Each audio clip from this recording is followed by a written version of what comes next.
Now, let me give the floor to Her Excellency Thorgerður Katrín Gunnarsdóttir, the Minister for Foreign Affairs of Iceland.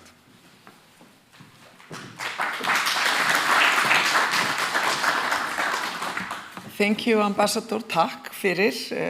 Góðan daginn og gott að sjá ykkur öll hér í dag. Ladies and gentlemen, it is a pleasure to speak to you today about the Council of the Baltic Sea States, a regional forum, while sometimes operating quietly, has played a very meaningful role, as Radek mentioned, in fostering cooperation across one of Europe's most strategic regions. And allow me first to thank Poland, especially for its outstanding stewardship of the CBSS over the past year, as Foreign Minister Sikorski has so eloquently outlined. The Polish presidency has elevated the Council's work to a new level of cooperation and ambition, reflecting the seriousness of the challenges we collectively face. The CBSS was established in the immediate aftermath of the Cold War. Its creation reflected a moment of profound transformation and historic opportunity. The Baltic Sea region, once divided by ideological confrontation and geopolitical barriers, certainly had the chance to reconnect politically, economically, and not least socially. The founding vision was clear: to promote stability, democratic development, economic cooperation, and people-to-people contact among countries that had previously been separated by deep geopolitical fault lines. And in its early years, the CBSS served as a bridge builder. It brought together EU members, non-EU countries, and Russia in a pragmatic and cooperative framework. The focus was broad and also inclusive, reinforcing the idea that regional challenges are best addressed collectively and, of course, in partnership. And for many years, this model proved successful. Since then, however, the geopolitical landscape has changed profoundly. Today, the CBSS operates in a fundamentally different environment, one defined by a full-scale war on the European continent and by a security threat from Russia on a scale not seen in our region for decades. The Council's work has evolved accordingly. Under the Polish presidency, in particular, greater emphasis has been placed on security-related issues, as Radek mentioned, most notably the threat posed by Russia's shadow fleet and its malign hybrid actions in the region. Support to Ukraine has also been high on the agenda, and a main theme of our ad hoc ministerial meeting convened by Sikorski earlier this year. All of this is well also highlighted in the Sopot Declaration adopted at the CBSS ministerial last month. As Iceland now assumes the presidency of the CBSS on 1st of July, our objective is to build on the excellent work carried out by Poland and the presidencies that came before it. The aim is to draw on the Council's strong foundation across its traditional areas of expertise, while also recognizing the need to adapt to a rapidly evolving security environment and the implication this has for CBSS work. The importance of strengthening the resilience of our nations and societies will be at the center of the Icelandic presidency. We will work to enhance practical cooperation and also a dialogue among member states with this objective firmly in mind, be it through the Council's working groups or political engagement. A key priority will be civil security, civil protection, and societal resilience through the Civil Protection Network. We will also advocate for a whole-of-society approach that involves governments, local authorities, emergency services, civil society, and also the private sector. Very important. Building resilience is not the responsibility of any single actor, but a collective effort that requires the engagement of society as a whole. The presidency will also focus on strengthening the resilience of vulnerable children through the work of the expert group on children at risk, with particular also attention to refugee children who have experienced trauma, displacement, and instability. And through the Task Force Against Trafficking in Human Beings, we will work to identify new avenues for action in response to evolving forms of exploitation and trafficking. Iceland, we will likewise continue discussions on the future of the expert group on sustainable maritime economy and support regional cooperation on addressing legal challenges linked to the shadow fleet and maritime security.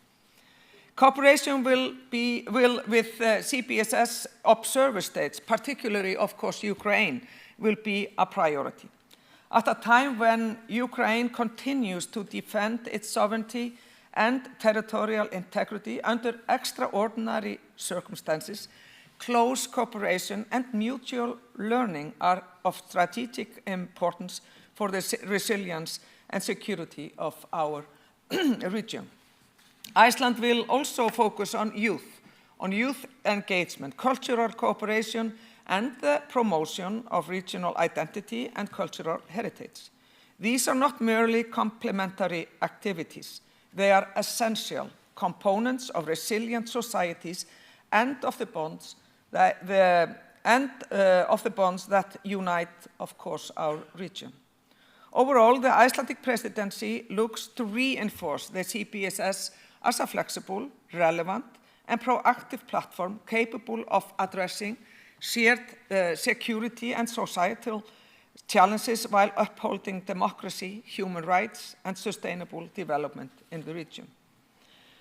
At the same time, we must also be clear-eyed about the broader institutional landscape. In our region, NATO, the European Union, the Nordic Council of Ministers, and various sub-regional initiatives all play important roles. In this context, the CPSS must continuously demonstrate its added value. And I must say, I've been long in politics, and since my start as an MP in 1999, I must be honest, CPSS was not the hottest topic, to say. But now, through these very turbulent times, through the pressure that like-minded nations, we have to stick together, CPSS has become a very important pillar in our security in the High North, but also in the Baltic region. So from me, it's very valuable to see sincere interest and approach on behalf of EU, but also coming from Poland and Germany, those countries, especially Germany and Poland, that they are really interested in the work of CPSS, and that will enhance our security and deepen our relationship when it comes to defense and security, and that is something we need now. So this means ensuring complementarity rather than duplication. So I think it's also very good that the member countries, member states of CPSS, we are very much aware of the role of the CPSS, and we take this role very seriously. The CPSS should focus, from my point of view, on areas where it can add meaningful value, not as a competitor to other institutions. Here efficiency and relevance are a key factor. The CPSS must therefore prioritize initiatives that deliver tangible outcomes and strengthen regional resilience in practical ways. Some may ask why Iceland is a member of the CPSS. I often get this question. Given our obvious geographical distance from the Baltic Sea. The Baltic Sea, the North Atlantic, and Arctic regions are, however, very much interconnected. This is not only through history, through security and geography, but also through our economies, societies, and shared challenges. Our cooperation is also grounded in shared values. Democracy, the rule of law, human rights, and multilateralism are not only principles we uphold. They are sources of resilience that strengthen our societies and our ability to navigate these uncertain times.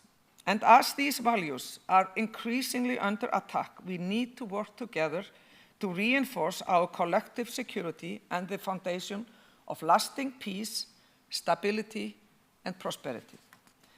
The importance of regional cooperation is also emphasized in Iceland's first formal defense and security policy, which was adopted unanimously by Parliament in February.